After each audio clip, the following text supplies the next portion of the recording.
PM किसान योजना टंका जो चाषी भाई माने पाउछंती सेमानंको पाई गोटिए बहुत बड़ खुशी खबर आसिला एवं जो चाषी भाई माने पीएम किसान टंका पाउनाहांती सेमानंको पाई मध्य बहुत बड़ खुशी खबर आसिला। तो देखंतु आज्ञा माने आपण माने निश्चय भिडियोटी को थरे प्रथम रु शेष पर्यंत देखंतु। आपण माने स्किप करिले किछि बुझी पारिबे नाही। तो देखंतु एही पीएम किसान योजना रे गोटे वर्ष को राज्य सरकार 3टी किस्ती आकार रे चाषी भाई माननकु प्रदान करिथांती। तो गोटे किस्ती आकार रे देखिबाकू गले राज्य सरकार गोटे किस्ती आकार रे 2000 टंका लेखाए समस्त चाषी भाई माननकु प्रदान करिथांती। तो देखंतु एही प्रत्येक किस्ती गोटे वर्ष रे 4 मास रे आसी थाए। तो आपण माने देखिले 3टी किस्ती 4 मास रे आसी थाए। तो 3टी किस्ती को मोट 6000 टंका गोटे वर्ष को चाषी भाई माननको अकाउंट को आसी थाए। तो वर्तमान देखिबाकू गले सीएम किसान योजना जो माने आवेदन करिसंती सेमाने पीएम किसान टंका पाइबे कि नहीं आज मु आपण मानकु एही वीडियो माध्यम रे सबु किछि डिटेल्स कहिबी। एवं एही पीएम किसान पोर्टाल टी 2 दिन तले चालू नथिला, सर्भर प्रॉब्लम थिला। तो पुणी आरंभ हो जाइछि। आपण माने जदि आवेदन करबाकू चाहुथिले निश्चय आपण माने सीएससी सेंटर को जाई आपण माने आवेदन करि पारिबे। तो आजिर वीडियो रे मु आपण मानकु आउ गुटिए खुशी खबर कहिबी जे तो एही पीएम किसान पोर्टाल रे अनेक ऑप्शन चेंज हो जाइछि। तो देखंतु आज मु आपण मानकु कहिबी आपण माने से टाइम रे आपण माने पंचायत को सिलेक्ट करुथिले। तो आपण मानकर पंचायत रे जेते गोटी ग्राम थिला सबु किछि ग्राम गुडा को शो करथला। तो वर्तमान देखिबाकू गले पोर्टाल टी चेंज हो जाइछि। तो आपण मानकर निज गाँ ऑप्शन मध्य आसी जाइछि। आपण माने निज गाँ रो केतोटी आपण माने हिताधिकारी पीएम किसान योजना रो अछंती आपण माने निज मोबाइल साहाय्य रे आज चेक करि पारिबे। तो ता पूर्वरु आपण मानकु गोटे अनुरोध वीडियो को गोटे लाइक करंतु एवं मो चैनल को प्रथमे आसीथिले गोटे सब्सक्राइब करी ऑल नोटिफिकेशन उपरे क्लिक करंतु। फलरे एही परी हेल्पफुल नुआ नुआ वीडियो आपण मानक ठारे प्रथमे पहुँचीबो। तो देखंतु आज्ञा माने जदि आपण माने सब्सक्राइब करिसंती ताहेले आपण मानकु निश्चय नुआ नुआ अपडेट मो चैनल साहाय्य रे आपण माने पाई पारिबे। देखंतु चाषी मानकु जे कोनोसी अपडेट आसी थाए सर्वप्रथमे मो चैनल रे आपण माने पाई पारिबे। तो देखंतु अन्य चैनल गुडी करे मध्य पाई पारिबे किंतु मो चैनल टिके अलगा, तेणु आपण माने सब किछि डिटेल्स बुझी पारुथिबे। तो देखंतु तो आपण माने जदि सीएम किसान योजना जदि आवेदन करिसंती ताहेले आपण मानंकु किछि करिबा पाई पड़िबो नाही। ऑटोमेटिक आपण मानकर पीएम किसान पोर्टाल को आपण मानकर कन्वर्ट हो जिवो। तो देखंतु आज्ञा माने आपण मानंकु जदि सीएम किसान टंका पाइछंती ताहेले आपण माने पीएम किसान टंका पाइबा निहाती जरूरी। तो आपण मानंकु निश्चय भावे पीएम किसान पोर्टाल रे अपडेट हो जिवो। तेणु आपण माने निश्चय पीएम किसान टंका मध्य पाई पारिबे। जेउ हिताधिकारी नुआ आवेदन करिसंती सेमानंको मध्य लिस्ट आसी जाइछि। आज मु आपण मानंकु गाँ वाइज लिस्ट देखैबी। तो जो लिस्ट टी आगरु थिला वर्तमान मध्य किछि अपडेट हो जाइछि। आउ किछि दिन परे सबु किछि डिटेल्स आसी जिवो। तापरे मध्य मु एक वीडियो नै आसीबी आपण माने जो लिस्ट टी अछि आपण मानंकु देखै देबी। तो देखंतु आपण माने मने रखंतु सीएम किसान जदि आपण माने आवेदन करिसंती एवं टंका पाइछंती ताहेले आपण माने पीएम किसान टंका मध्य निश्चय पाई पारिबे। तो सीएम किसान योजना रो नुआ लिस्ट केमिति चेक करिबा ताहा मु वीडियो नै आसीथिली। तो आपण मानंकु वीडियो डिस्क्रिप्शन रे देई देबी। आपण माने सीएम किसान योजना रो लिस्ट मध्य केमिति चेक करिवे आपण माने सही वीडियो को देखि आपण माने जानि पारिबे। तो देखंतु एही पोर्टाल टी चालू नथिला।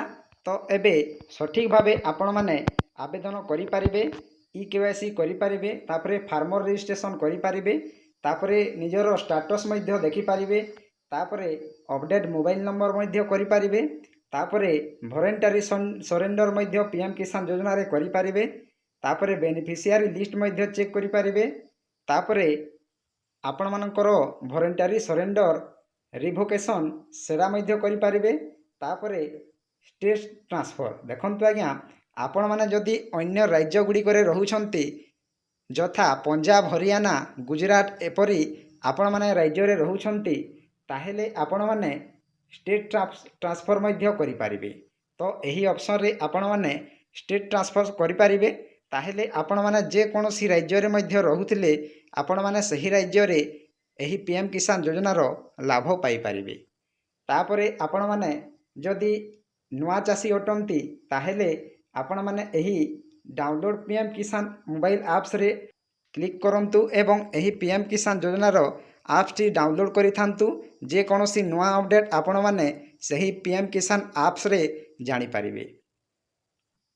ତାପରେ ଆଜି ମୁଁ ଆପଣଙ୍କୁ କହିବି ଆପଣମାନଙ୍କର ଭିଲେଜ ୱାଇଜ୍ କେମିତି ଆପଣମାନେ ଲିଷ୍ଟ ଦେଖିପାରିବେ। ତ ଦେଖନ୍ତୁ, ସର୍ବପ୍ରଥମେ ଆପଣମାନେ ଏହି ବେନିଫିସିଆରୀ ଲିଷ୍ଟ ଉପରେ କ୍ଲିକ୍ କରିବେ। ତାପରେ ଏହିପରି ଇଣ୍ଟରଫେସ୍ ଆସିବ। ତ ଦେଖନ୍ତୁ, ସେ ଟାଇମ୍ରେ ଟିକିଏ ଅଲଗା ଥିଲା। ମୁଁ ଆପଣମାନଙ୍କୁ କ'ଣ ଅଲଗା ଥିଲା ଦେଖାଇ ଦେଉଛି। ଦେଖନ୍ତୁ, ପ୍ରଥମେ ଷ୍ଟେଟ୍ ଥିଲା, ତାପରେ ଡିଷ୍ଟ୍ରିକ୍ଟ ଥିଲା, ତାପରେ ସେତେବେଳେ ସବ୍ ଡିଷ୍ଟ୍ରିକ୍ଟ ଥିଲା, ତାପରେ ବ୍ଲକ ଥିଲା, ତାପରେ ଏଠାରେ ଜିପି ଥିଲା ବା ଗ୍ରାମ ପଞ୍ଚାୟତ ଥିଲା। ତ ଏବେ ଏହି ଅପସନ୍ଟି ଚେଞ୍ଜ ହୋଇଯାଇଛି। ଦେଖନ୍ତୁ ଆଜ୍ଞା, ଏଠାରେ ଆସିଯାଇଛି ଭିଲେଜ। ତ ଆପଣମାନଙ୍କୁ ନିଜର ଗାଁ ମଧ୍ୟ ଏଠାରେ ମେନସନ୍ ଅଛି। ଆପଣମାନେ ନିଜର ଗାଁଟିକୁ ଦେଖି ସମସ୍ତ ହିତାଧିକାରୀମାନଙ୍କର ବା ଯେଉଁମାନେ ପିଏମ୍ କିଷାନ ଟଙ୍କା ପାଉଛନ୍ତି ଏବଂ ଯେଉଁମାନେ ଡେଥ୍ ହୋଇଯାଇଛନ୍ତି ସେମାନଙ୍କର ଲିଷ୍ଟ କଟିଯାଇଛି। ତ ଆପଣମାନେ ନିଜେ ଚେକ୍ କରିପାରିବେ। ତ ସର୍ବପ୍ରଥମେ ଦେଖନ୍ତୁ, ଏଠାରେ ଷ୍ଟେଟ୍ ଅଛି। ଆପଣମାନେ ନିଜର ଷ୍ଟେଟ୍କୁ ସିଲେକ୍ଟ କରିବେ। ତ ମୁଁ ମୋର ଷ୍ଟେଟ୍କୁ ସିଲେକ୍ଟ କରୁଛି। ତାପରେ ଆସିଲା ଡିଷ୍ଟ୍ରିକ୍ଟ। ତ ଦେଖନ୍ତୁ, ଆପଣମାନଙ୍କର ଡିଷ୍ଟ୍ରିକ୍ଟକୁ ଏଠାରେ ସିଲେକ୍ଟ କରିବେ। ତ ମୁଁ ମୋର ଯେକୌଣସି ଏକ ଡିଷ୍ଟ୍ରିକ୍ଟକୁ ସିଲେକ୍ଟ କରୁଛି। ତାପରେ ଆସିଲା ବ୍ଲକ। ତ ନିଜ ନିଜର ବ୍ଲକକୁ ଆପଣମାନେ ଦେବେ। ମୁଁ ଏକ ଯେକୌଣସି ବ୍ଲକକୁ ଟିପ୍ କରୁଛି। ତାପରେ ଆସିଲା ଭିଲେଜ। ମୋଷ୍ଟ ଇମ୍ପୋର୍ଟାଣ୍ଟ କଥା ହେଲା, ଦେଖନ୍ତୁ ଆଜ୍ଞା, ଏଠାରେ ପୋର୍ଟାଲଟି ଚେଞ୍ଜ ହୋଇଯାଇଛି। ତ ଆସିଲା ଏଠାରେ ଭିଲେଜ। ସମସ୍ତଙ୍କ ଏଠାରେ ଦେଖନ୍ତୁ ଆଜ୍ଞା, ଏହି ଭିଲେଜ ଗୁଡ଼ାକ ଆସିଯାଇଛି। ତ ଆପଣମାନେ ଚେକ୍ କରିପାରିବେ। ପ୍ରଥମେ ଅଛି, ଦେଖନ୍ତୁ, ଏ ଲେଟରରେ ପ୍ରଥମେ ଅଛି। ତ ଆପଣମାନେ ଏ ଲେଟରରେ ଆପଣମାନଙ୍କର ନାମ ଯଦି ଅଛି ଆପଣମାନଙ୍କର ନାମ ପ୍ରଥମେ ଆସିବ। ତାପରେ ଆପଣମାନଙ୍କର ବି ଲେଟରରେ ଯଦି ଅଛି ସେକେଣ୍ଡରେ ଆସିବ। ତାପରେ ସି ଲେଟରରେ ଅଛି ତାପରେ ଥାର୍ଡ଼ରେ ଆସିବ। ଏମିତି ABCD ୱାଇଜ୍ ଏଠାରେ ଗାଁ ଦିଆଯାଇଛି। ତ ଆପଣମାନଙ୍କର ଗାଁକୁ ଏଠାରେ ସିଲେକ୍ଟ କରି ଆପଣମାନେ ଚେକ୍ କରିପାରିବେ। ନିଜର ଲିଷ୍ଟ ଆପଣମାନଙ୍କର ଚେକ୍ କରିପାରିବେ। ତ ଆପଣମାନଙ୍କର ନିଜର ଲିଷ୍ଟ ମଧ୍ୟ ଚେକ୍ କରିପାରିବେ। ତ ପ୍ରତ୍ୟେକ ଗାଁର ମଧ୍ୟ ଲିଷ୍ଟ ଆପଣମାନେ ଚେକ୍ କରିପାରିବେ। ପ୍ରତ୍ୟେକ ଜିଲ୍ଲାର ମଧ୍ୟ ଚେକ୍ କରିପାରିବେ। ଆପଣମାନେ ସବୁକିଛି ଡିଟେଲ୍ସ ଏଠାରେ ଚେକ୍ କରିପାରିବେ। ତ ମୁଁ ଏକ ଯେକୌଣସି ଭିଲେଜକୁ ସିଲେକ୍ଟ କରୁଛି। ତାପରେ ଆପଣମାନେ ଏଠାରେ ଦେଖନ୍ତୁ ଲେଖା ହେଇଛି ଗେଟ୍ ରିପୋର୍ଟ ଉପରେ ଆପଣମାନେ କ୍ଲିକ୍ କରିବେ। ତ ଦେଖନ୍ତୁ, ଆସିଯାଇଛି ଆପଣମାନଙ୍କର ସବୁକିଛି ଡିଟେଲ୍ସ। ଫାଷ୍ଟ ଅଛି ସିରିଆଲ ନମ୍ବର, ତାପରେ ଅଛି ନାମ, ତାପରେ ଅଛି ଜେଣ୍ଡର, ଆପଣମାନଙ୍କର ମେଲ୍ ନା ଫିମେଲ୍। ତ ଏଠାରେ ଦେଖନ୍ତୁ ସବୁକିଛି ଲିଷ୍ଟ ଆସିଯାଇଛି। ଯଦି ଆପଣମାନେ ଏଠାରେ ଏତେ ଗୁଡ଼ାଏ ଲିଷ୍ଟ ଆସିଯାଇଛି, ତ ଆପଣମାନେ ଯଦି ପାଇପାରିବେ ନାହିଁ ତାହେଲେ ଏଠାରେ ସିଲେକ୍ଟ କରିବେ 3 ଡଟ୍ ଅପସନ୍କୁ। ଏହି 3 ଡଟ୍ ଅପସନ୍କୁ ଆପଣମାନେ ସିଲେକ୍ଟ କରିବେ। ତାପରେ ଏଠାରେ ଦେଖନ୍ତୁ ଫାଇଣ୍ଡ ଇଟ୍ ପେଜ୍କୁ ଆପଣମାନେ ସିଲେକ୍ଟ କରିବେ। ତାପରେ ଆପଣମାନେ ଏଠାରେ ଲେଖିଦେବେ ଆପଣମାନଙ୍କର ନାମ। ତ ଯଦି ଏହି ଲିଷ୍ଟରେ ନାମ ଅଛି ତାହେଲେ ଶୀଘ୍ର ଆସିଯିବ। ତ ଦେଖନ୍ତୁ, ମୁଁ ଏକ ଯେକୌଣସି ନାଁ ଏଠାରେ ସିଲେକ୍ଟ କରୁଛି। ଦେଖନ୍ତୁ ଆଜ୍ଞା, ନାଁ ଲେଖୁ ଲେଖୁ ମଧ୍ୟ ଆସିଯାଇଛି। ତ ଆପଣମାନେ ଦେଖିପାରୁଥିବେ ଏଠାରେ ନା ଲେଖୁ ଲେଖୁ ମଧ୍ୟ ଆସିଯାଇଛି। ତ ଦେଖନ୍ତୁ ଏଠାରେ ମୁଁ ଯେଉଁ ନାମ ଦେଲି ଆସିଯାଇଛି। ତ ଆପଣମାନଙ୍କର ଯଦି ଲିଷ୍ଟରେ ନାମ ଅଛି ନିଶ୍ଚୟ ଆସିବ। ତ ଆପଣମାନେ ଏହିପରି ଭାବରେ ଚେକ୍ କରିପାରିବେ। ତ କେତେ ଗୁଡ଼ାଏ ଲିଷ୍ଟ ଆସିଯାଇଛି। ତ ବାକି ଅଛି ଲିଷ୍ଟ ଗୁଡ଼ାକ। ତ ସରକାର ଯଦି ପୁଣି ଅପଡ଼େଟ୍ କଲେ ପୁଣି ଆସିବ ଲିଷ୍ଟ, ଆପଣମାନଙ୍କୁ ପୁଣି ଭିଡ଼ିଓ ନେଇ ଆସିବି। ତେଣୁକରି ମୋ ଚ୍ୟାନେଲକୁ ସବସ୍କ୍ରାଇବ୍ କରି ଅଲ୍ ନୋଟିଫିକେସନ୍କୁ ଅନ୍ କରନ୍ତୁ। ଫଳରେ ଏହିପରି ହେଲ୍ପଫୁଲ୍ ନୂଆ ନୂଆ ଭିଡ଼ିଓ ଆପଣମାନଙ୍କ ଠାରେ ପ୍ରଥମେ ପହଞ୍ଚିବ। ତ ଭିଡ଼ିଓକୁ ଏଇଠି ଏଣ୍ଡ କରୁଛି। ଜୟ ଜଗନ୍ନାଥ।